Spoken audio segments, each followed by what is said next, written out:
Ladies and gentlemen, this is your Thor News Russia invades Ukraine Day 3 video.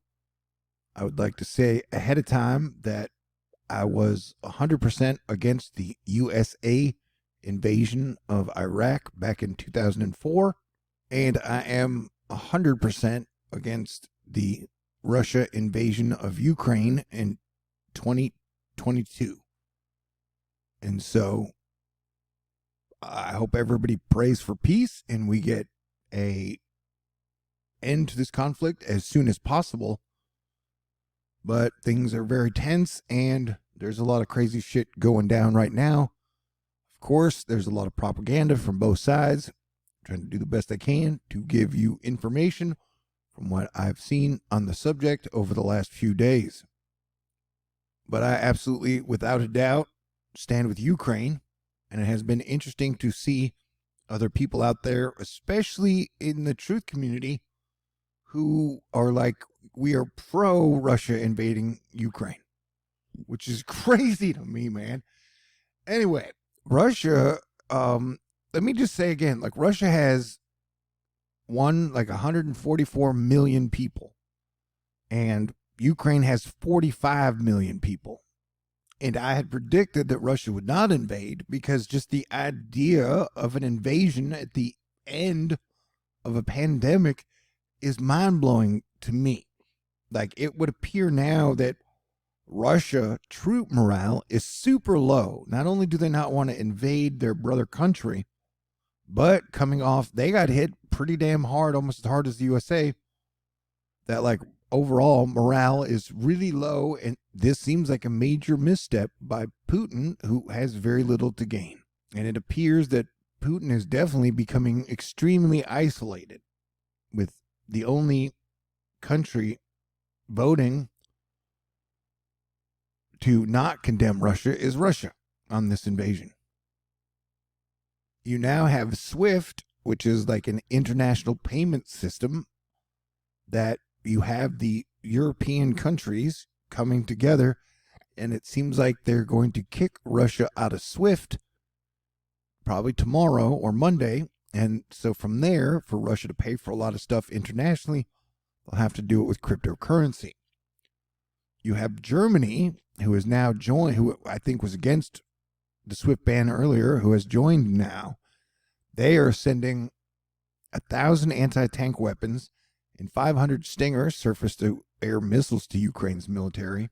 You have both political parties in Ukraine pretty much super solidified on defending their homeland. You have multiple European nations closing off airspace to Russia and Russian airlines. You have the feared leader of the Chechen Republic, a constituent of the Russian Federation, saying he does not want to fight against Ukraine. His forces were considered shock troops and meant to breed terror in Ukraine, and he and his forces are out of the Russia-Ukraine war. And the people in Ukraine seem pretty unified and are displaying amazing courage from my perspective. Right now, you have paratroopers jumping in to Kyiv. If I understand it correctly, Ukraine, is about the size of Texas, although it has 15 million more people. Just the idea of, it's like when I try to talk about the people who are like, they're going to take away your guns in Texas. I'm like, they're never going to take away your guns, because it would take, I've talked to a lot of soldiers and a lot of police officers, and it would take 5 to 6 men per house to go to your house to take your gun away if they were ever going to do shit like that. So it would never happen. It's always been some weird myth, in my opinion. And so it's the same thing here. If you have a nation of 144 million trying to occupy a nation of 45 million people, that only means even if you're using every single able body, you'd only have 3 people per 1 people. So the idea of occupying Ukraine just has seemed like an insane mission to me. But they are still trying. And I know that they're pushing propaganda on the west side too, but it does not appear that the attack from Russia is going very well. Now, a lot of people are saying that this will probably be a longer war, maybe a longer war, and that, Russia will eventually win. But, we will have to continue to track it. But, like I said, I'm siding with the people being invaded for sure. But it does appear that Ukraine still has an air force and that Russia has taken some hits. They lost the big Su-30 fighter aircraft, 11 helicopters, 2 Su-25 aircraft, 2 Il-76 fighters, column of equipment, fuel echelon, and it is reported they've lost like a few thousand soldiers, although Russia said it hasn't lost a single soldier. Remember, Russia said, we're not going to invade, we're going to withdraw, like 2 days before. YouTube is like, hey, man, we won't take down the Russian channel stuff, but we will demonetize them. And then Facebook was like, okay, we'll put a thing saying it's Russian state media. So that's interesting. Germany closing its airspace to all Russian planes and then supplying Ukraine with a bunch of weapons seems like a very big deal. They handed out 10,000 machine guns to all the civilians yesterday. Ukraine did. And then at the core of it is that Ukraine has active nuclear power plants that need to be maintained and managed. And so that's always another WTF. And that over the last few days, multiple countries have been supplying and bringing in lots of weapons to Ukraine to help them fight and repel the invasion. The ruble, the Russian currency, is taking a major hit. And if Russia does get shut out from SWIFT, it won't be a super crippling thing, but it will make it more problematic for Russia. And like I said, at this point, it does seem to be that Russia doesn't seem to have any type of a coalition or a lot of people backing them. And I just want to remind you that, like, Putin, like me, has been in a bunker for like 2 years. And a cabin fever in a bunker will drive you crazy. And it definitely seems like Putin is a guy where no one can really tell him no. So he ends up surrounded by yes men. So it's still hard for me to understand why he's doing this and what he hopes to accomplish, and that is realistic. I mean, it's just a really horrible, bad situation.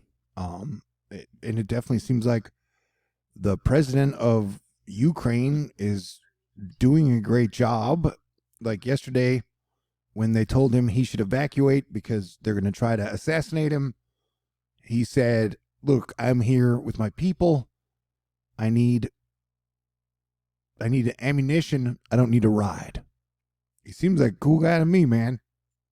Our governor in Texas, who I don't always agree with, came out and said Texas fully supports freedom and Ukraine. And here we have a Ukraine police officer who trained with the Houston Police Department wearing a "Don't Mess with Texas" patch while fighting for his country. You have some of the crypto people who are upset because removing Russia from SWIFT will force them to fully adopt Bitcoin. And this is not good for Bitcoin because that will make Western nations regulate crypto harder. And the weird and crazy thing on top of all this is that, yeah, we are one major mistake away from possible World War III breaking out, the birds in the air, and then nukes flying and billions of people dying, which no one wants. But, they're going after the Russian foreign currency reserves and their banking, and the USA is supplying Ukraine with a bunch of Javelins, anti-tank missiles, as part of a $350 million package of military hardware being sent to Ukraine. Russia is now moving in more serious, more hardcore, more deadly weapons. Here's a TOS heavy flamethrower, which shoots thermobaric rockets. Here it appears an oil depot in Luhansk in eastern Ukraine has exploded and caught on fire from an attack from Ukraine.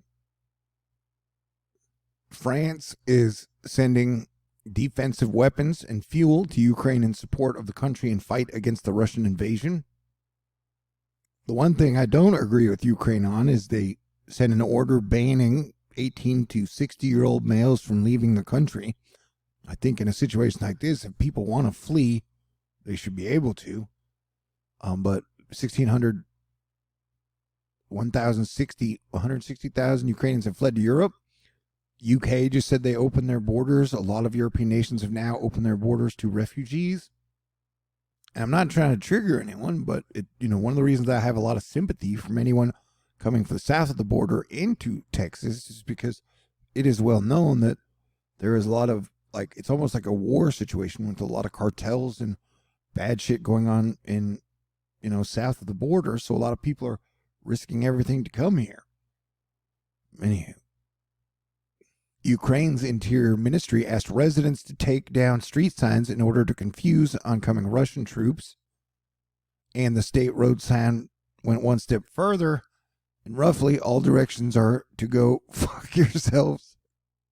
They did a poll of readers of a Russian newspaper, and 69% voted against it, meaning that like 69% of Russians were against the invasion, and this is not an opposition site, but a fairly apolitical regional news site in Siberia. Anonymous is going after Russia and has supposedly hacked their TV channels and are broadcasting the reality of what is happening in Ukraine. And that's the thing, is when you have Ukraine pretty much unified and saying you will not take our homes.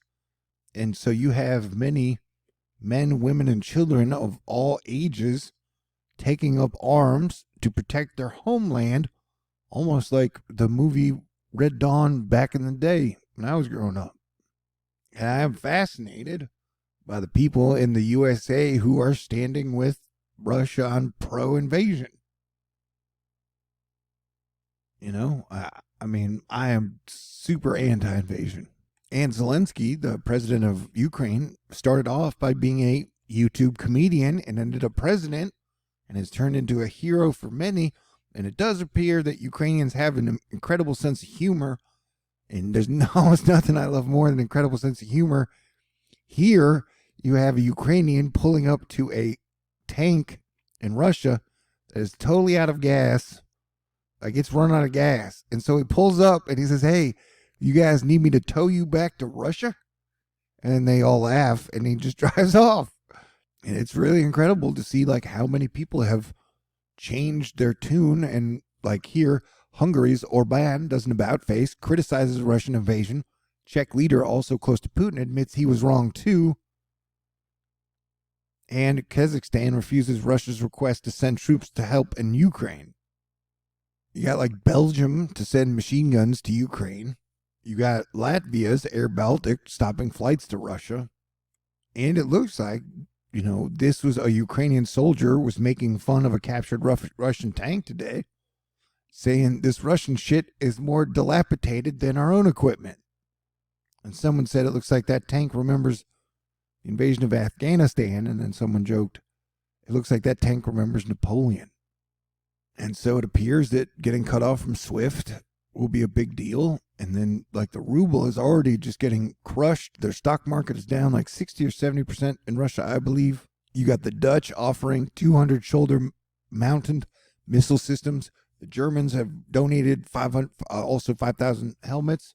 Sweden and Italy are offering defensive equipment. You've got a bunch of Europe countries opening with open arms to, the refugees, including you're welcome to bring your pets with you. Refugees who come to Slovakia have been offered temporary status with free health care and legal work possibility and free public transportation and giving them food and beverage at the border. And I like Zelensky, the Ukrainian president. He seems like a super badass dude. I give him an Asteroid Fight Club medal. When they said he needed to evacuate, he said, "The fight is here. I need ammunition, not a ride." And Mark Rubio, who is on the Security and Defense Commission, commended Biden for one decision that Biden sharing all the intel that Russia was going to invade really did screw up part of Putin's plans. And so, our intelligence made a lot of mistakes, but in this case, it did a good job. And then it led to, I don't know if you watched the speech that Putin gave like 3 days ago, where he talked for like an hour and a half talking about how he was going to reunite ancient Mother Russia. You could tell he was rattled. And so, there are quite a few Americans who are pro-Russian invasion, which is so crazy to me. The president said anyone is welcome from any country to come and help defend Ukraine. He will give them arms.